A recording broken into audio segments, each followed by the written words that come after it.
What is up, ladies and gentlemen? It is your boy AyeThatsAaron, and we are back at it with another Naruto X Boruto Storm Connections video. It's been a hot minute since I did a Connections video, and I was gonna do an Ultra Rumble video, but we're gonna get news about that game tomorrow. So hey, it's about Storm Connections, ladies and gentlemen. Specifically, we're gonna be talking about the season pass and what DLC characters will be coming to the game. So ladies and gentlemen, I hope you guys enjoyed this video. Don't forget to like, comment, and subscribe. If you guys enjoy this kind of content, please just let your boy Aaron know, because it'll help me make more videos in the future. And hey, let's get into it, shall we?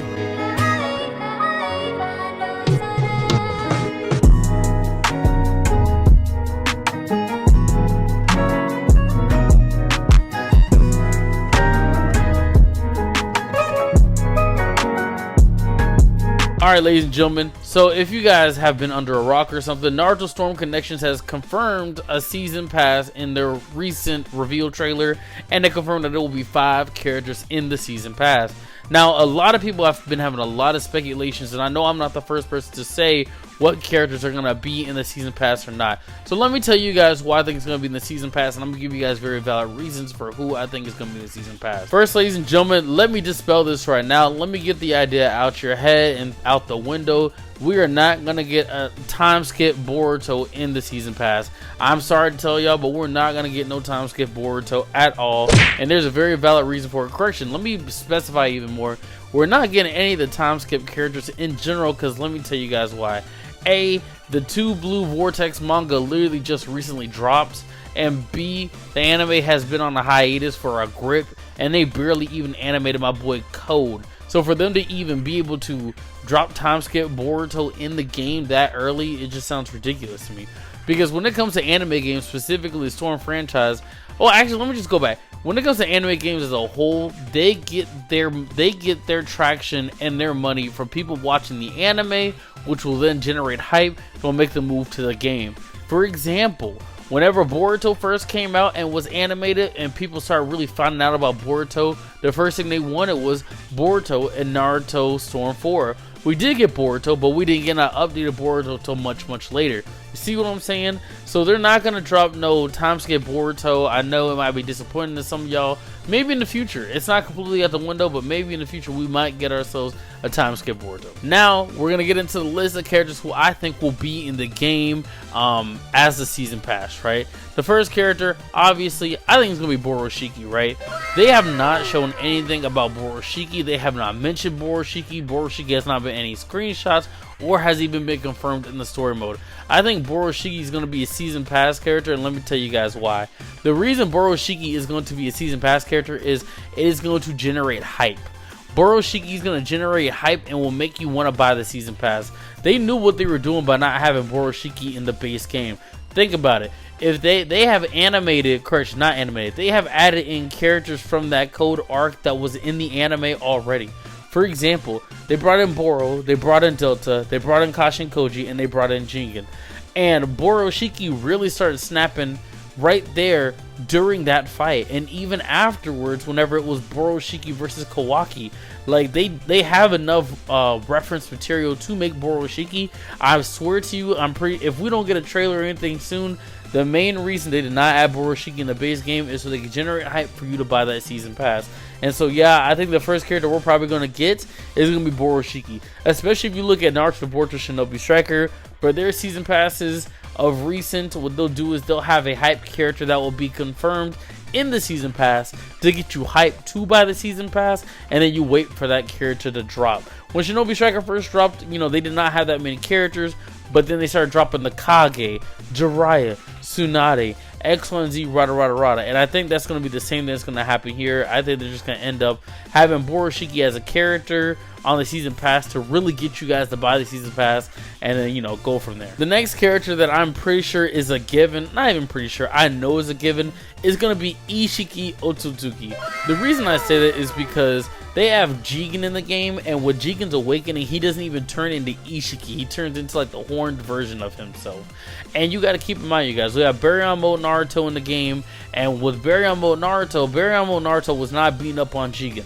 He was beating up on Isshiki in that fight, and they're not going to miss that opportunity. Normally, when it comes to characters that have transformed or have like this kind of special thing going on where the moveset changes to an extent, they typically make it a second character. Isshiki is gonna be his own character in the game because they're, you know, it makes no sense for them not to have Isshiki in the game when Baramo was specifically debuted to fight Isshiki. And going back to Naruto Boruto Shinobi Striker, even in Shinobi Striker, they have Isshiki as his own character in the game. Now, for the longest in Naruto Boruto Shinobi Striker, they have been referencing Storm 4 combos and jutsus to put into the game. Now, I think vice versa may be true as well, and I think they're going to be doing the same thing with Isshiki and putting them into Storm Connections.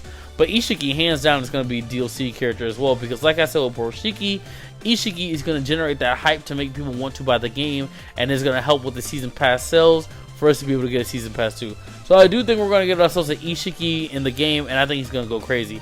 Now for the jutsus that we're going to get, I'm not 100% sure, but I do think another reason why Isshiki is going to be an important character is going to be the fact that Isshiki was able to manipulate the size of his character, and I think that's going to be a big gimmick in the game as well. I don't know how they're going to go about it, but you know, that's going to be a big thing, and that's why I think Isshiki is going to be another character on the Season Pass. Number 3, another given character, because you know your boy Aaron is over here knocking out, you know, given characters. Number 3, the character is going to be that I think is going to be in the Season Pass will be Konohamaru Sarutobi. Now, they have been really doing my boy Konohamaru really bad in the Boruto franchise.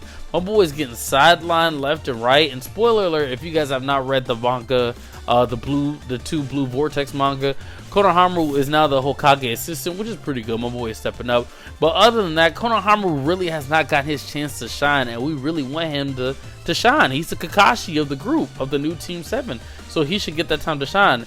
Now, ladies and gentlemen, like I said, they have not shown anything regarding Konohamaru. They have him in the Team Ultimate in Storm 4, but they don't have him as a playable character.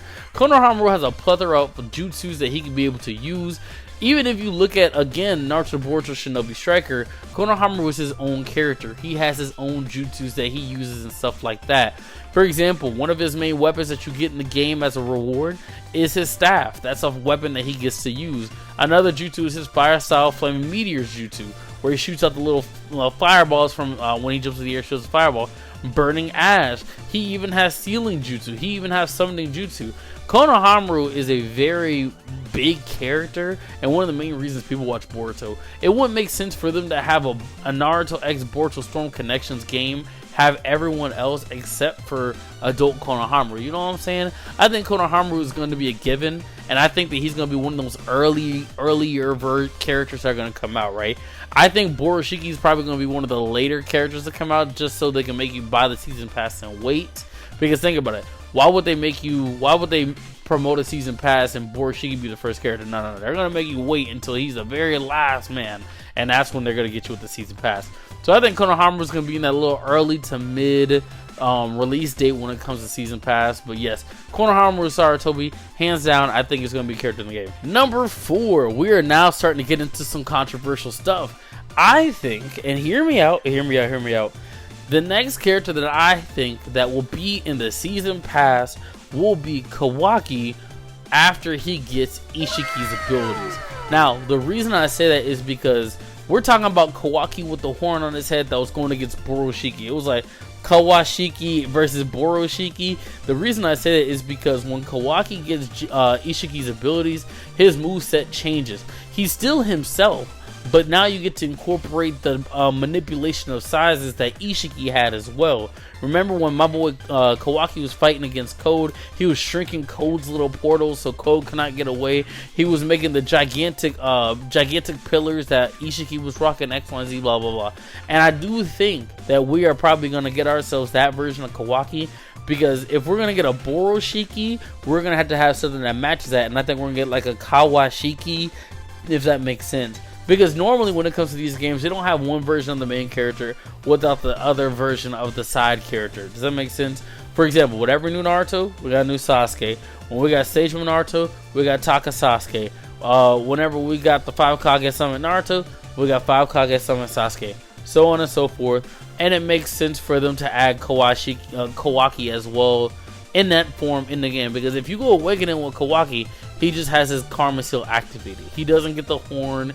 He doesn't do X, Y, and Z.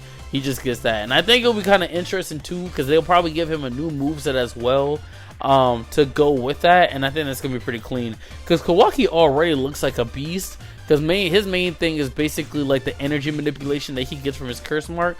Now imagine that stuff mixed in with the fireball he used in the fight against Boroshiki, plus the size manipulation of the cubes, the rods, X, Y, and Z. And I think it'd be pretty cool.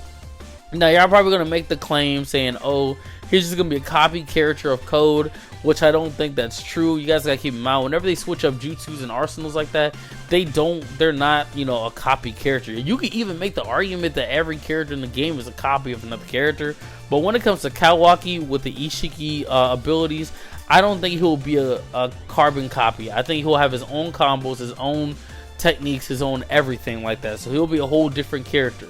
Like how in Demon Slayer Hinokami Chronicles, we have Zenitsu, but we have Entertainment District Zenitsu.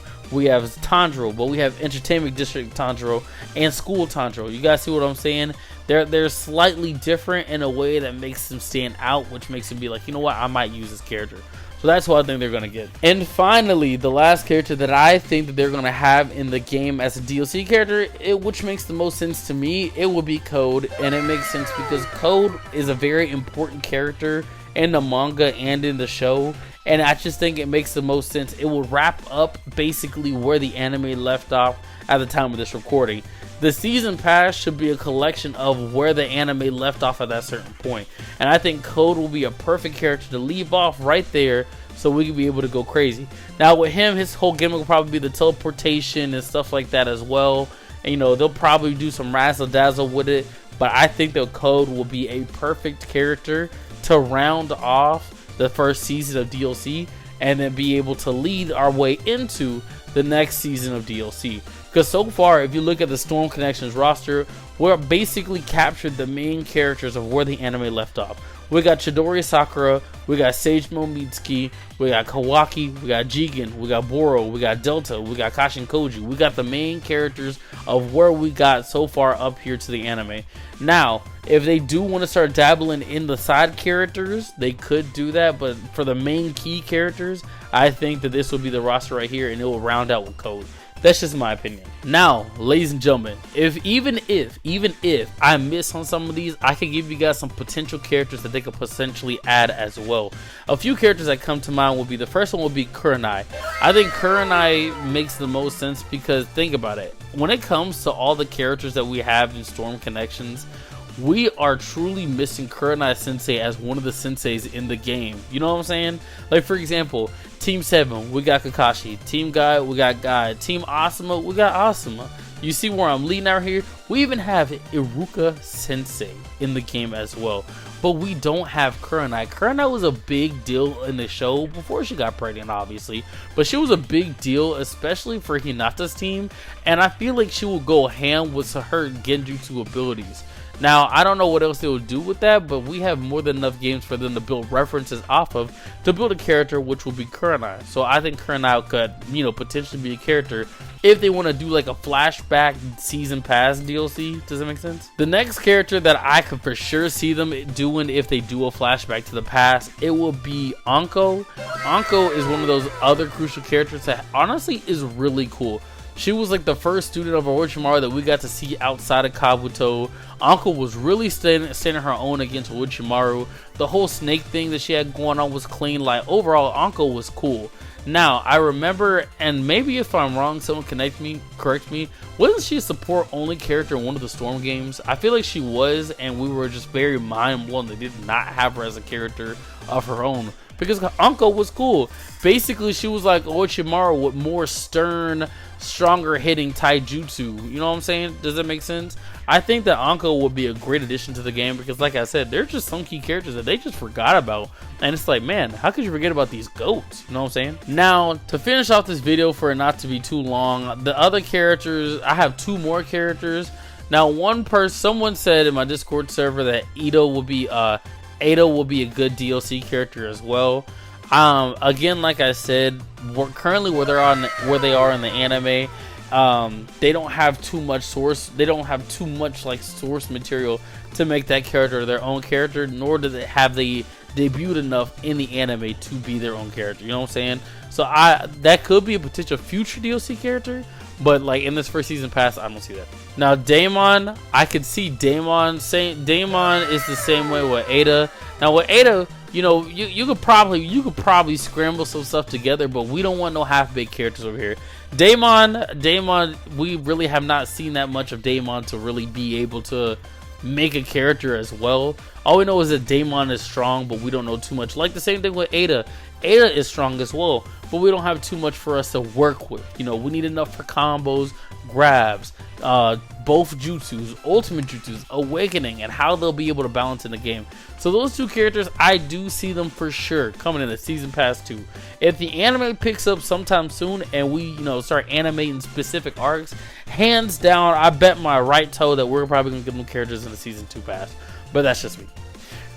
But ladies and gentlemen, let me know what you guys think in the comment section. Who do you guys think we're going to get as DLC characters in Naruto X Boruto Storm Connections? Is my list good? Do you guys think I could have tweaked it a little bit? Please let me know in the comment section. Don't forget to like, comment, and subscribe. If you guys enjoy this kind of content, please just let your boy Aaron know. And until next time, peace out.